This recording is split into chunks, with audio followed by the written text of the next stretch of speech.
The stranger's arrival. The Royal Gambit Chess Club stood like a monument to privilege on Fifth Avenue, its marble steps worn smooth by decades of expensive shoes. Crystal chandeliers cast warm light across mahogany tables where the city's elite moved ivory pieces with practiced arrogance. The air hung thick with cologne and condescension. Grace Sullivan pushed through the heavy doors, her simple white dress drawing stares like blood in water. At 35, she moved with quiet purpose, her weathered hands betraying years of work the other patrons would never understand. Her hazel eyes swept the room, cataloging faces, memorizing positions on distant boards. Victor Sterling watched from his corner throne, salt and pepper hair perfectly styled, platinum cufflinks catching the light. At 42, he ruled this kingdom of kings and queens with calculated cruelty. His pale blue eyes had seen countless opponents crumble under pressure, and tonight promised another amusing victim. Looking for someone. The receptionist's voice dripped disdain. Joseph Matthews. He's expecting me. Dr. Matthews is delayed. You can wait if you'd like. The pause stretched like a blade. Though I'm not sure this is your usual environment. Grace found a chair near the playing area, ignoring whispered comments about lost housekeepers and misplaced servants. She studied the games in progress, her focus laser-sharp on a queenside attack that would end in mate within 5 moves. The defending player hadn't seen it yet. Neither had anyone else in the room. Victor rose from his table, predatory smile spreading across his face. Charles, I believe our evening just became interesting. The woman by the corner.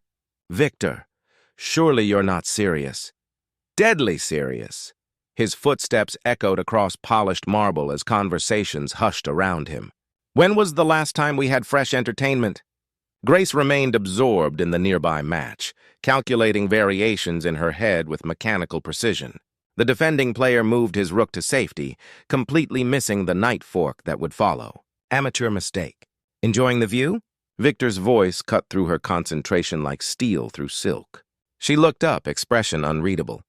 Yes, thank you. You play? A little.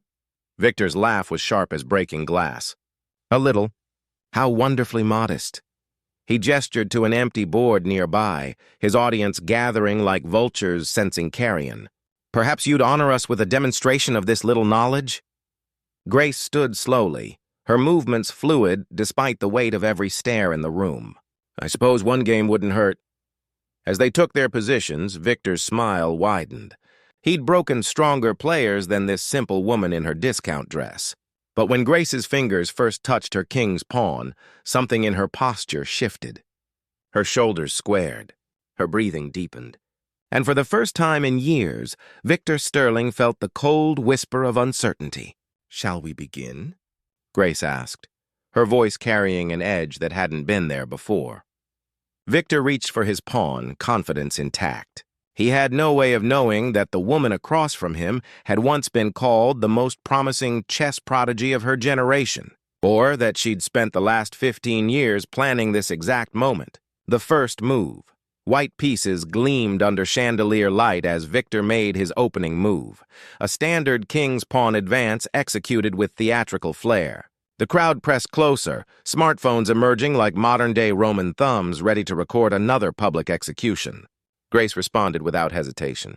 Her pawn moved 2 squares forward, matching his aggression move for move. But something in her posture had changed.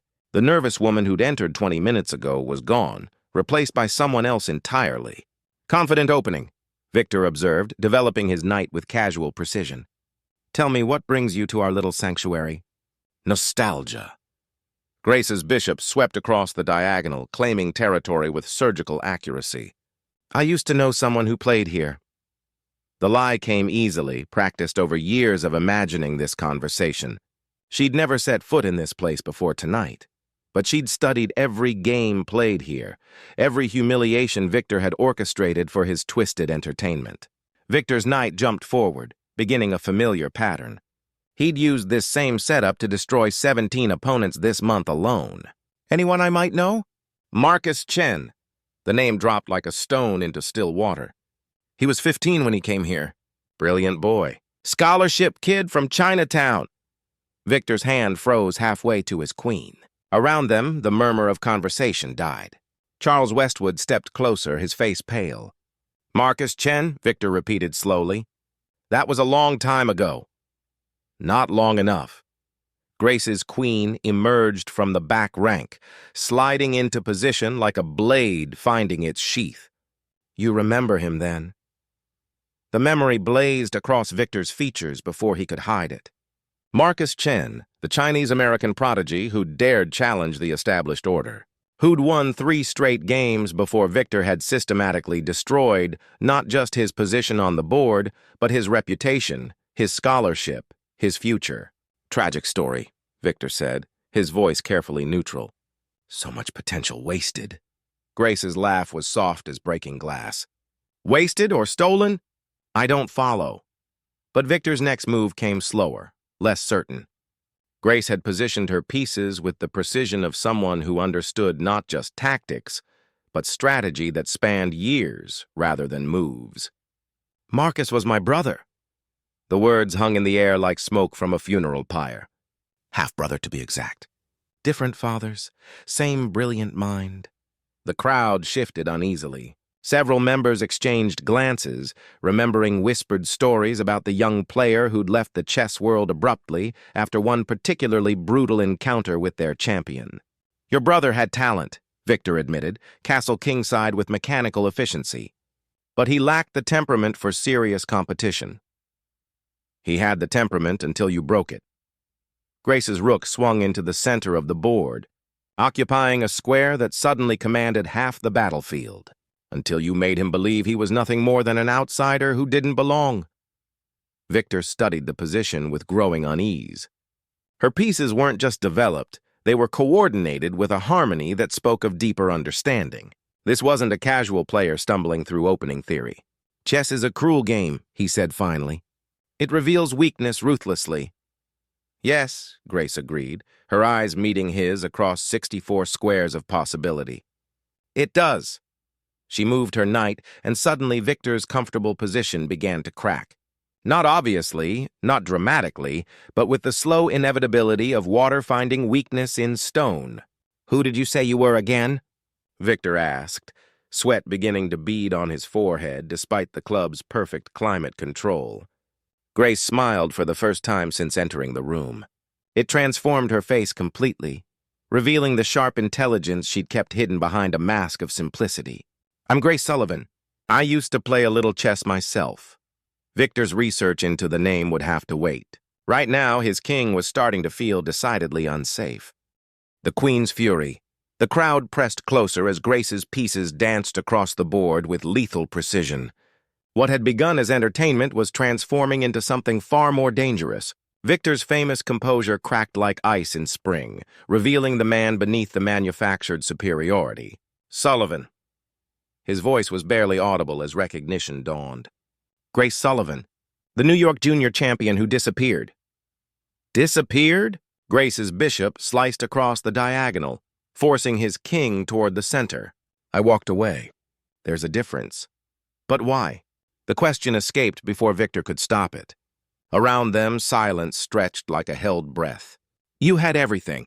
Sponsorships, tournaments, a future." Grace paused, her fingers hovering over her queen. For a moment, the mask slipped, revealing pain so raw it made several onlookers step back. "I had everything until I made the mistake of falling in love with chess instead of the game." Her queen moved forward, claiming territory with ruthless efficiency. "Until I realized what this world does to people like Marcus. People like me." "You're talking about things that happened 20 years ago. I'm talking about things that happen every day." Grace's voice carried the weight of accumulated grief. "Marcus wasn't your only victim, Victor. He was just the one I love most." The position on the board had shifted dramatically. Victor's pieces, once controlling the center, now seemed scattered and defensive. His king, proud and protected minutes ago, found itself increasingly isolated. "He could have fought back," Victor said, desperation creeping into his voice. "Good players always do." "He was 15 years old." Grace's words cut through the silence like a scalpel. "A scholarship kid who worked nights in his parents' restaurant just to afford a chess set." "You didn't just beat him, Victor. You humiliated him in front of everyone he'd hoped to impress." That's how the game is played at this level. No. Grace's rook swung into position, creating threats that multiplied like cancer cells. That's how you chose to play it. Victor's hand trembled as he reached for his king, then stopped. Every move he could see led to deeper trouble. Grace hadn't just learned his style over the years. She'd dissected it, found its weaknesses, turned his own aggression against him. What happened to him? The question came from Charles Westwood, who'd been watching in growing horror. To Marcus? Grace's smile was winter wind over broken glass. He hung himself in his dorm room 3 months after leaving chess. The note mentioned feeling like a fraud, like he'd never belonged anywhere. The words hit Victor like physical blows. Several club members backed away, their faces pale with sudden understanding. This wasn't just a chess match anymore. It was a reckoning. I didn't know, Victor whispered. You never bothered to find out. Grace's voice remained steady, but her eyes blazed with 15 years of suppressed fury. You destroyed a brilliant boy for sport and never looked back. Victor's position collapsed with mathematical inevitability. His pieces, once symbols of power, became liabilities dragging him toward defeat. But Grace wasn't content with simple victory. I spent years learning everything about you, she continued, her voice barely above a whisper. Your patterns, your weaknesses, your history of breaking young players for entertainment. I've memorized every cruel comment, every calculated humiliation. What do you want from me? Grace leaned forward, her voice dropping to a level only Victor could hear. I want you to feel what Marcus felt. Helpless, hopeless, exposed. She moved her queen into the final position, and Victor saw with crystalline clarity that his game was lost. Not just lost, but destroyed so completely that resignation was his only option. But as his trembling fingers reached for his king, Grace spoke again. Of course, there is another way this could end. Victor's eyes snapped up to meet hers, hope and fear warring in his expression. You could walk away from competitive chess, permanently, sell your membership here, disappear from the tournament circuit. Her smile was sharp enough to cut diamonds. Give someone else a chance to play without your particular brand of poison. The room held its collective breath as Victor stared at the board, at his defeated army, at the woman who held his reputation in her hands like a loaded weapon. And if I refuse? Grace's laugh was soft as falling snow and twice as cold.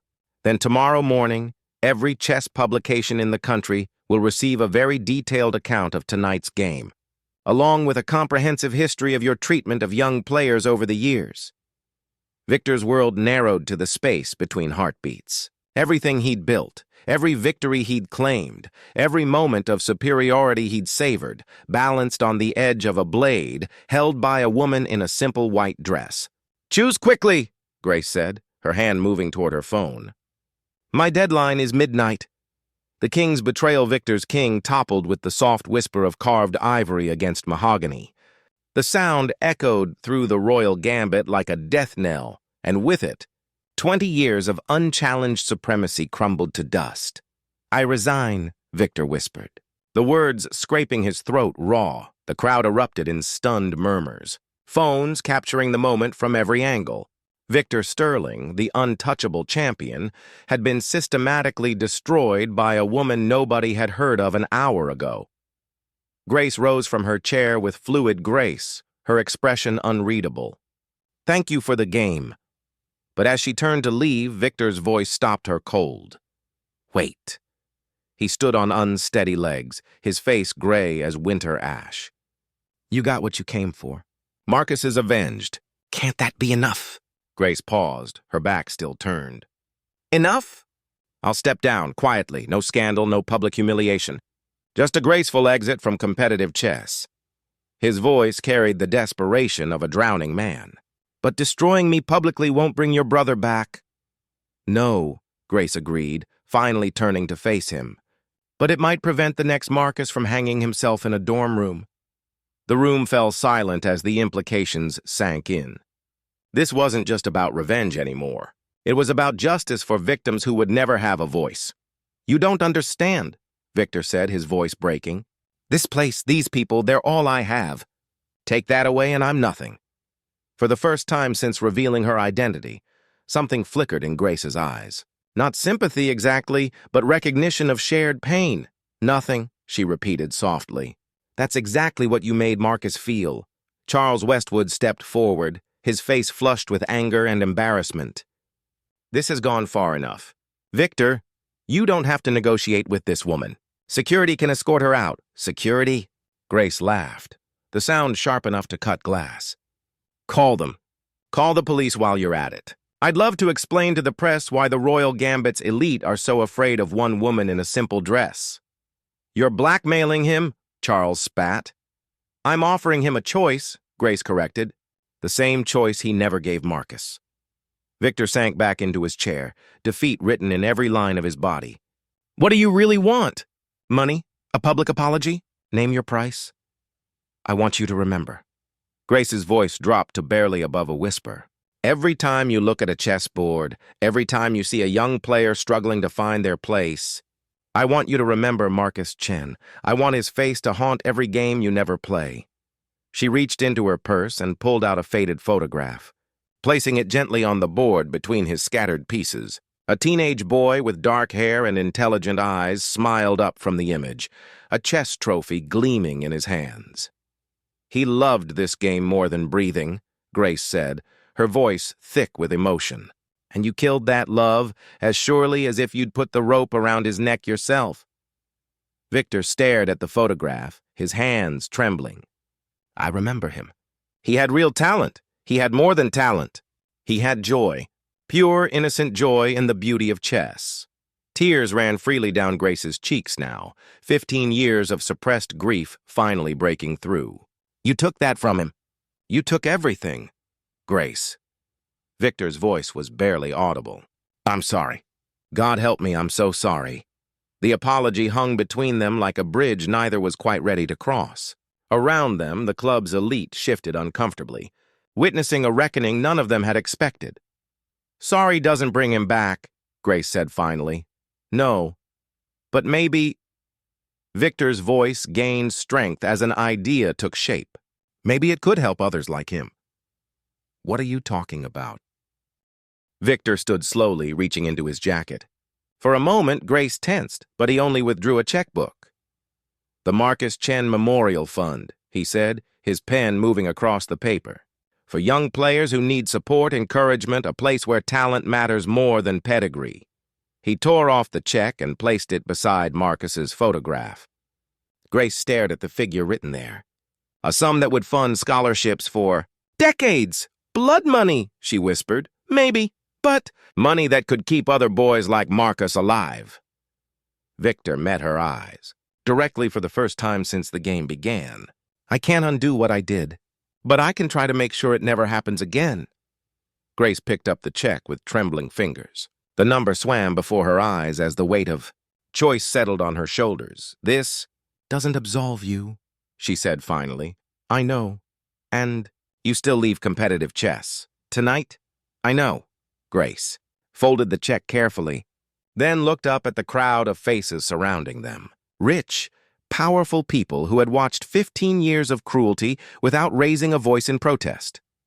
There's one more thing, she said, her voice carrying to every corner of the room.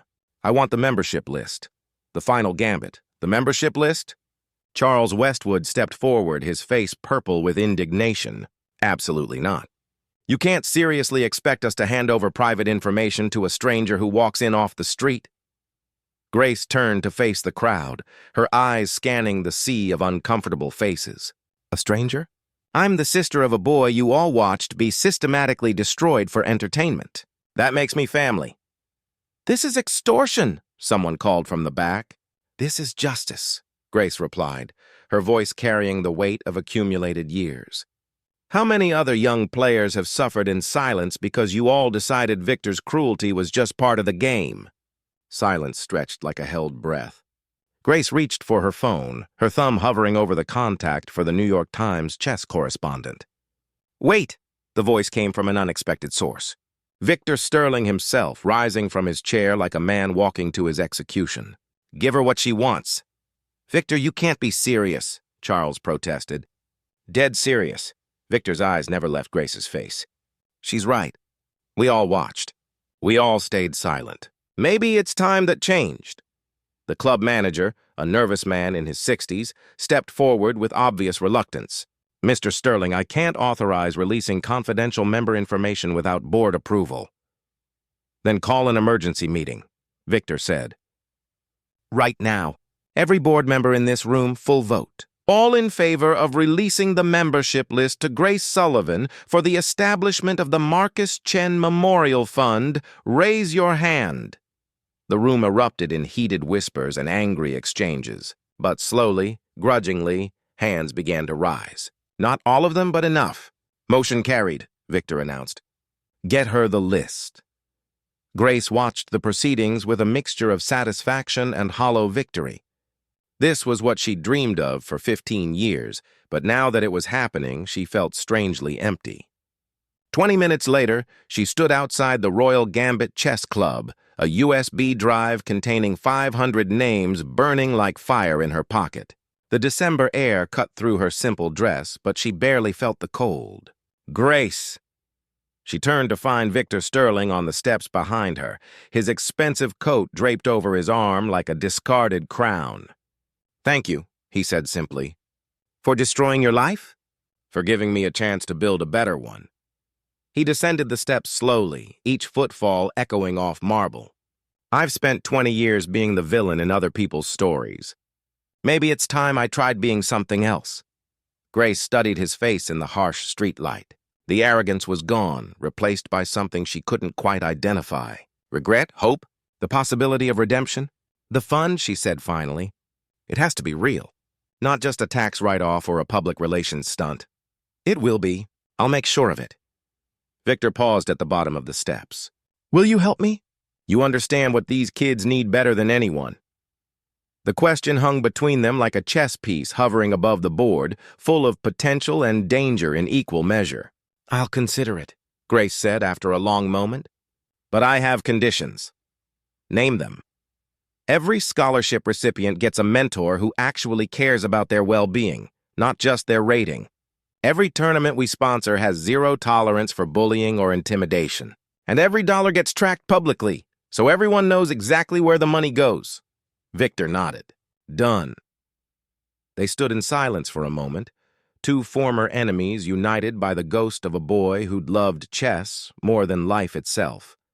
He would have been a grandmaster, Grace said softly, her breath forming clouds in the winter air. Yes, Victor agreed. He would have been extraordinary. A taxi slowed as Grace raised her hand, its yellow bulk cutting through the night like a piece moving across a board. As she reached for the door handle, Victor called her name one last time. The article you threatened to write. About tonight, about everything. Are you still going to publish it? Grace paused, one foot already in the cab. The USB drive seemed to pulse in her pocket. 500 names and addresses of people who could fund scholarships for countless young players. People who could change the culture of competitive chess from the inside out. No, she said finally. I think we can find a better use for those names. As the taxi pulled away from the curb, Grace pressed her face to the window and watched the Royal Gambit Chess Club disappear into the darkness. In her purse, Marcus's photograph smiled up at her, and for the first time in 15 years, she smiled back. The game was over. Justice had been served, and somewhere in the space between revenge and redemption, healing had begun. 6 months later, the Marcus Chen Memorial Fund would award its first scholarship to a 12-year-old girl from the Bronx, whose love for chess shone like a beacon in a world that had forgotten how to nurture dreams instead of destroying them. Victor Sterling would be there to present the award, his hands steady as he placed the medal around her neck. And in the audience, Grace Sullivan would watch through tears of joy as the future found its voice at last. The end.